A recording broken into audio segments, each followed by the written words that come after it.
തലസ്ഥാന നഗരത്തിൽ പ്രവർത്തിക്കുന്ന UAE കോൺസുലേറ്റിന്റെ മറവിൽ ട്രാവൽ ഏജൻസികളുടെ തട്ടിപ്പ് വ്യാപകമായിരിക്കുകയാണ്. വിസ സ്റ്റാമ്പിംഗ്, മെഡിക്കൽ അറ്റസ്റ്റേഷൻ തുടങ്ങിയവയുടെ നടപടിക്രമങ്ങൾക്കായാണ് വൻതുക ഈടാക്കിയെന്നുള്ളതാണ് തട്ടിപ്പിന് പുറകിലുള്ള പരാതി.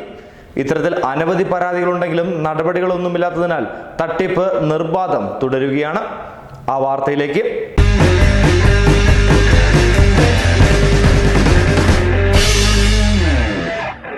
മണക്കാട് UAE കോൺസുലേറ്റിന് സമീപത്തുള്ള ട്രാവലൻസുകളാണ് ഇത്തരത്തിൽ തട്ടിപ്പ് നടത്തുന്നത്. അനധികൃതമായി റോഡ് കയ്യേറി ബോർഡ് വെച്ചിരിക്കുന്നുവെന്ന പരാതിയെ തുടർന്ന് അന്വേഷിക്കുവാൻ ചെന്ന വാർഡ് കൗൺസിലറിനെ കയ്യേറ്റം ചെയ്ത ട്രാവലൻസിനെതിരെ വ്യാപക പരാതികൾ ഉയർന്നിട്ടുമുണ്ട്.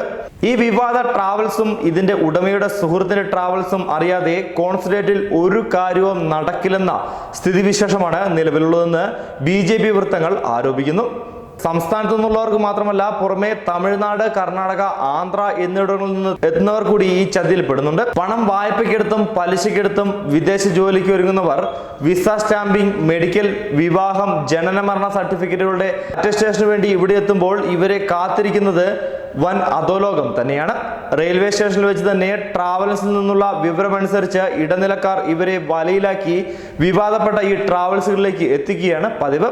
വള്ളക്കടവ്, ഭീമാപ്പള്ളി, പൂന്തുറ സ്വദേശികളായ ഓട്ടോറിക്ഷ ഡ്രൈവർമാരാണ് ഇത്തരം ഇടനിലക്കാരായി പ്രവർത്തിച്ചു വരുന്നത്. ഒരാൾക്ക് ഏകദേശം 1500 രൂപ വരെയാണ് ട്രാവലൻസ് ഉടമ കമ്മീഷനായി നൽകുന്നത്. ഈ തുക കോൺസുലേറ്റിൽ എത്തുന്നവരിൽ നിന്നും ട്രാവൽസ് ഉടമ ഈടാക്കുകയും ചെയ്യും. തുടർന്ന് കോൺസുലേറ്റ് ആവശ്യങ്ങളുടെ ഗതി അനുസരിച്ച് 5000 രൂപ മുതൽ നടപടിക്രമങ്ങളുടെ കൂലി ഉയരുകയാണ് ചെയ്യുന്നത്. പരമാവധി 3100 രൂപ വരെ ചെലവ് വരാവുന്ന മെഡിക്കൽ അറ്റസ്റ്റേഷന് ട്രാവൽസുകാർ 5000-ന് മുകളിലാണ് കൂലി ഈടാക്കുന്നത്. കോൺസുലേറ്റ് തുടക്ക സമയത്ത് നേരിട്ട് ചെയ്തിരുന്ന നടപടികൾ ഇപ്പോൾ ട്രാവൽസുമായി മാത്രമേ നടത്തുകയുള്ളൂ എന്ന സ്ഥിതിയാണുള്ളത്. കോൺസുലേറ്റ് ആവശ്യങ്ങൾക്കുള്ള അപേക്ഷ നൽകുന്നതിന് ഓൺലൈൻ സംവിധാനം നിലവിൽ വന്നതോടെയാണ് ഇത്തരമൊരു പ്രശ്നമുണ്ടായിരിക്കുന്നത്. അതോടുകൂടി തന്നെയാണ് സ്വകാര്യ ട്രാവൽസുകാരുടെ ഈ ഇടപെടൽ വ്യാപകമായി തുടരുന്നത്.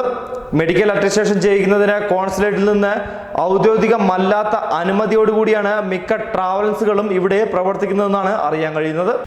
ഈ പ്രദേശത്തെ 25ഓളം ട്രാവൽസുകൾക്ക് ഇത്തരത്തിൽ അനുമതി നൽകിയിട്ടുള്ളതായി പറയപ്പെടുന്നു.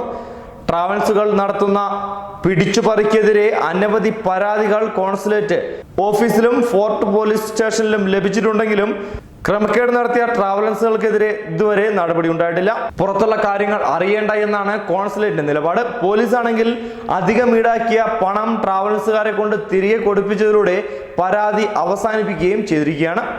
പോലീസും ട്രാവൽസ് ഉടമയും തമ്മിലുള്ള ഒത്തുകളിയാണ് പണം തിരികെ നൽകുന്നതിന് പിന്നിലെന്നാണ് ആക്ഷേപമുള്ളത്.